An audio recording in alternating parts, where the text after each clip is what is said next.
Hey everyone, hope everyone's doing well. I wanted to create this video to talk about the potential 2024 presidential election predictions.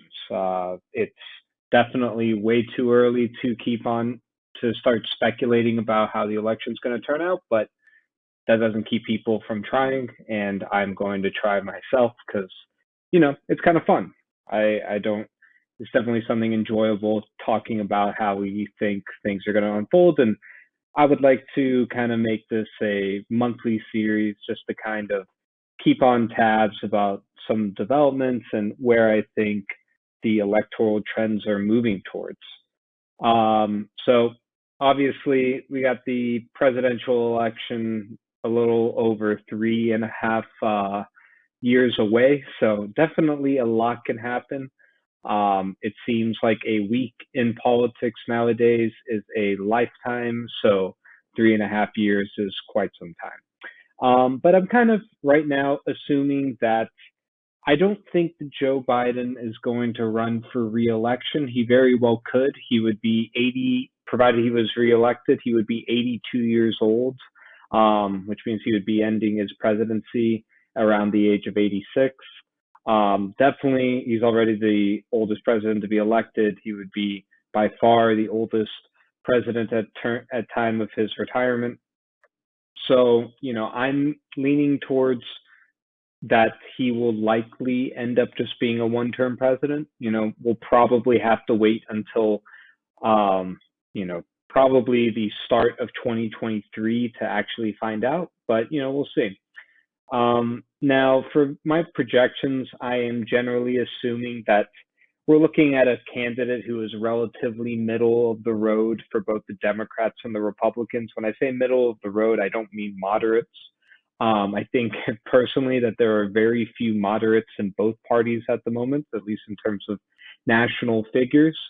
But when I say middle of the road, I'm talking someone in the mold of Joe Biden, someone in the mold of Pete Buttigieg, Kamala Harris, someone who is not considered to be a progressive, but someone we might call a moderate right now, even though I would not call someone like Vice President Harris a moderate or Buttigieg a moderate. I think making these predictions using someone in the mold of them. Likewise, in the case of the Republican Party, I'm assuming that Donald Trump is not going to run for reelection. I personally think he's going to drag out his announcement just so he can get as much publicity as possible to freeze the field as much as possible.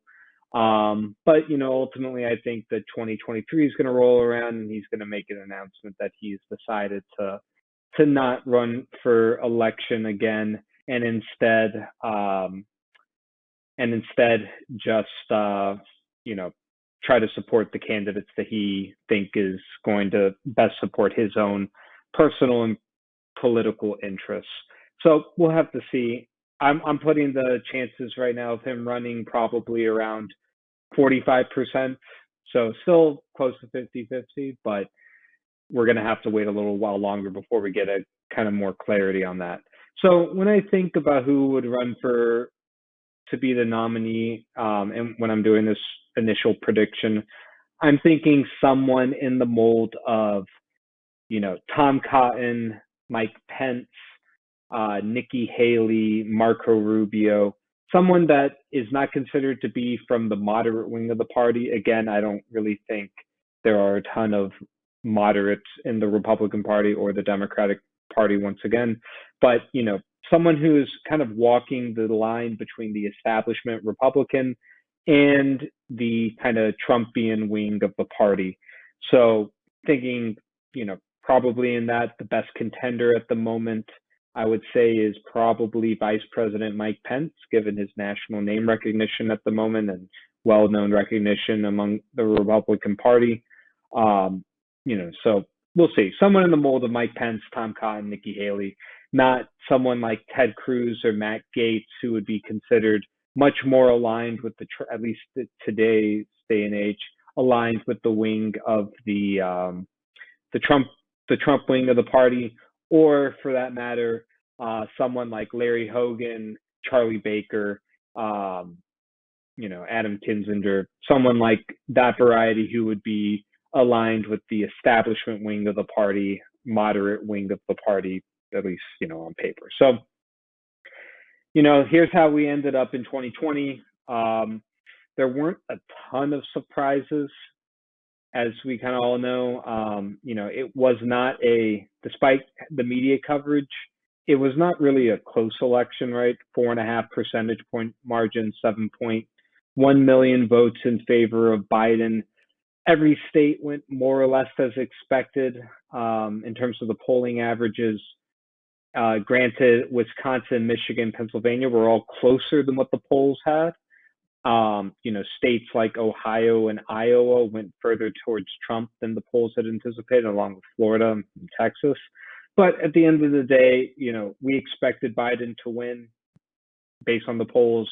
He ended up winning by a decent margin, and he ended up in the process flipping Arizona and Georgia and the Nebraska 2nd District, along with the Rust Belt states of Pennsylvania, Michigan, and Wisconsin. Relatively expected result. I personally had thought that it would just be Nebraska 2nd, Wisconsin, Michigan, and Pennsylvania flipping over towards Biden, with Arizona and Georgia being very close, but going towards Trump. I was correct with the former, wrong with the latter two. But I think we're looking very much to a similar scene in 2024. I bring up this map just because it's important to note the Senate candidates, which in the case of Republicans tended to run a little bit ahead of Donald Trump. There were exceptions. We have in the case of the runoff elections in Georgia, that wasn't the case. The Dems outperformed.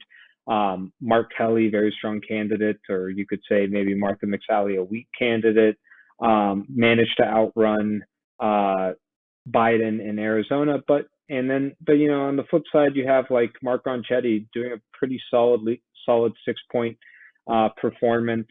6-point margin there versus roughly 11-point margin for Biden in New Mexico. So outperforming Trump by 5 points, and you see that to a lesser extent, but you see it replicated in many places like Michigan, Minnesota, let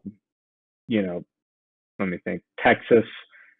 So it's just an important thing to remember that in the case of that you move towards a more establishment candidate, like sure that you may not get as many Trump voters, maybe that affects you in the Midwestern states that have kind of flipped over to the Republicans in the Trump era.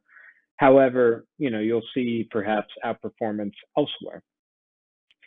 And as we know, the House popular vote tended to be, a little bit closer, 2.1% margin versus 4.5% for Biden.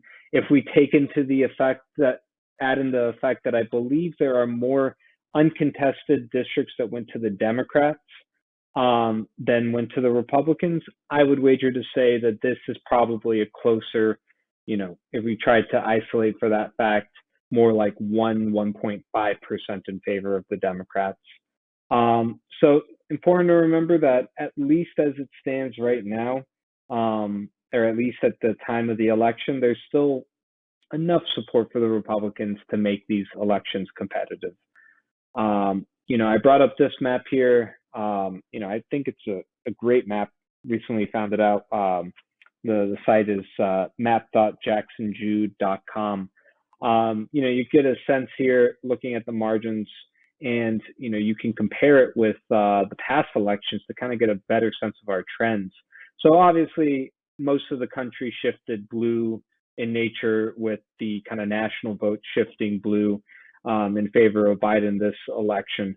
But if we want to see like a longer trend, roughly 8 years since the Obama-Romney matchup, you get a better sense that even as the national popular vote, I believe, drifted around 0.5% in favor of the Democrats, you can pretty clearly see that throughout the northern half of the country, decent level of shift towards the Republicans, whereas in the South and West tended to be in favor of the Democrats. So, I just think it's important to kind of highlight this because it gives us a sense of where the next battlegrounds will be and where the next competitive states will be in 2024. And again, I'm using, these types of predictions will change drastically, depending on what kind of candidate is run. If a progressive Democrat faces off against a moderate Republican, I think this map looks a lot different. If you have like what I'm doing now with a, relatively establishment Democrat, relatively establishment Republican, middle of the road between the two wings of the party, kind of like what you had with Biden this year. This gives you a much different result than, if it's a middle of the road Democrat versus a Matt Gaetz or Ted Cruz Trump-lined wing of the Republican Party. So, again, I kind of want to bring just to this map here, just to kind of fill it out and do this kind of fun exercise based on this assumption that I have, and then also add in the effect that right now I see the Republican Party, pretty divided. I think that is a well-known fact. I, as a Republican, am definitely divided, especially coming from more, despite being, I don't consider myself to be a moderate. I tend to consider myself to have pretty strong libertarian conservative type leanings. But, I'm really not a fan of Trump and his acolytes right now on the national stage. And, frankly, I could see myself potentially voting for the right Democrat in, 2024, after voting for, personally a third party candidate in 2020, because I didn't, despite being a Republican, I did not want to vote for President Trump. So, I wanted to create this map. Frankly, I think it ends up being very similar to this year's map, with, some notable exceptions. I think that by the time that we are in to, 2024, Florida, based on its recent trends, I think now is moving from a tilt Republican state to potentially a lean Republican state. It is still a competitive state. It's very inelastic. Both parties can win there. However, I think that it is, increasingly trending towards the GOP, especially given their inroads with the Latino vote down in South Florida. And, it'll be tough to see how everything unfolds. Again, I think the Republican Party is divided. But, I think that now it's safe to say that it's more likely that Florida will go to a Republican candidate than not.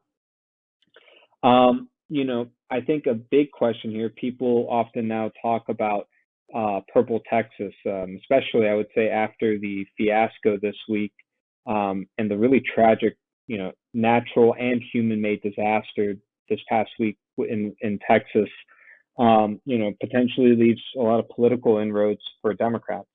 As of right now, I'm willing to say that Texas, it's definitely trending towards the Democrats. However, I think that if you nominate someone that is not Trump, that doesn't come from that faction of the party, and someone more in the mold of Mike Pence, for example, I think that Texas moves away from being like a legitimate toss-up and more towards lean Republican. For now, I'm going to make it a tilt Republican state, just because I think that the trend will still be there for the Democrats. It'll just be interesting to see how far it moves in favor of them in come 3.5 years from now. Arizona, meanwhile, I think is moving as we all know, increasingly towards the Democrats. Arizona's GOP, along with Georgia's GOP, are extremely split. I think that personally, the Arizona GOP party has kind of lost its mind a little bit and is really kind of, shooting themselves in the foot by censuring, you know, relatively popular Republican figures in the state like Doug Ducey and Sidney McCain. But, that's what they've decided to do. So I think that they, in a nationally even environment, this state probably is a legitimate toss up, but in an environment where, let's say, Democrats are able to, win in the case of Biden by over 4 points, this is definitely going to be a tilting blue state. Same thing with Nevada. I'm going to make this a lean blue state, not tilt, because while it is a perpetually competitive state where Republicans can win in the right scenario, it's very much the North Carolina, as North Carolina often is for Democrats, to Republicans. It's close enough to be competitive, but with Democrats' strengths in Las Vegas and the surrounding suburbs there, it always is just a bridge slightly too far to cross for the Republicans. So right now, I'm going to make that lean blue, and I'm trying to be a little bit more certain with my predictions here. I don't right now want to give too many toss-ups or any toss-ups, because I think that's taking the easy route out.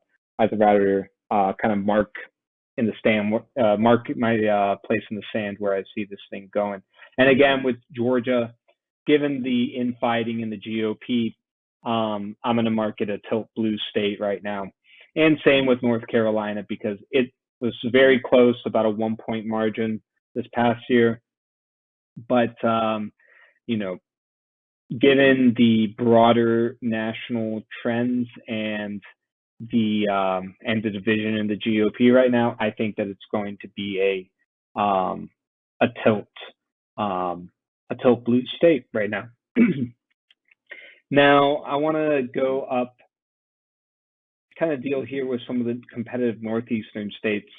I think that the long-term trend for all of these states, Minnesota, Wisconsin, Michigan, Pennsylvania, New Hampshire, and Maine's at large, will trend increasingly towards the Republicans, given the demographic factors there.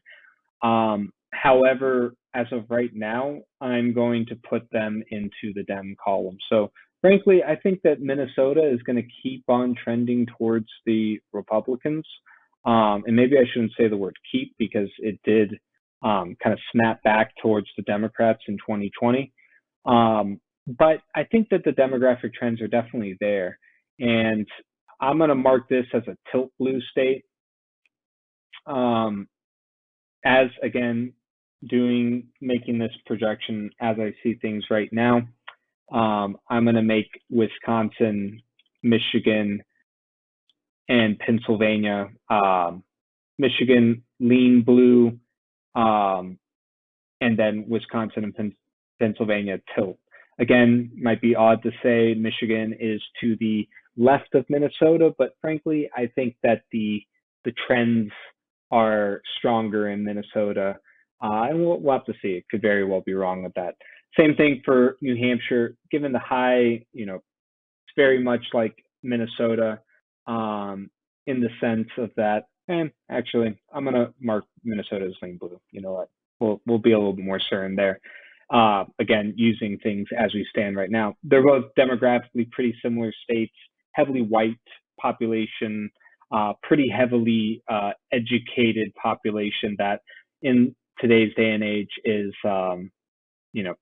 increasingly affiliated with the Democratic Party. So, this is how I see things right now.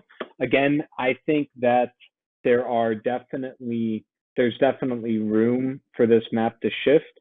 If I think things are going to increasingly go as far as, the longer term trends I see, it wouldn't surprise me to see eventually, saying, like, let's say Republicans manage to get Trump out of the party while also uniting the various factions and maintaining its share among rural white voters, while also being able to reincorporate suburban voters back into its voting coalition.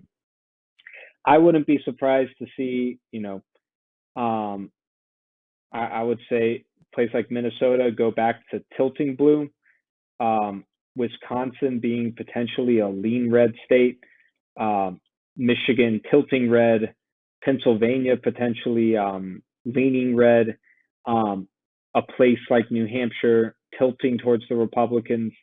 And then I would even toss in Maine's at-large district here to potentially tilt red, because frankly, that's where I see it moving towards. And also, oops,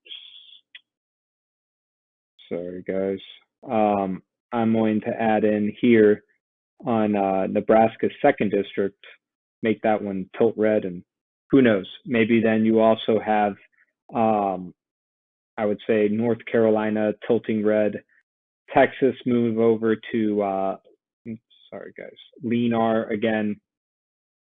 And then Georgia and Arizona, given the demographic trends there, I would see them, staying the same, but in kind of that tilting blue category. But, again, these are just super early. It's fun to play around. But right now I'll stick with my previous projections about this being a democratically favored map as it stands right now. So anyways, thank you guys for watching. Really appreciate it. Any suggestions, please feel free to send them my way. Hope everyone's staying warm and safe, and thanks again. Bye.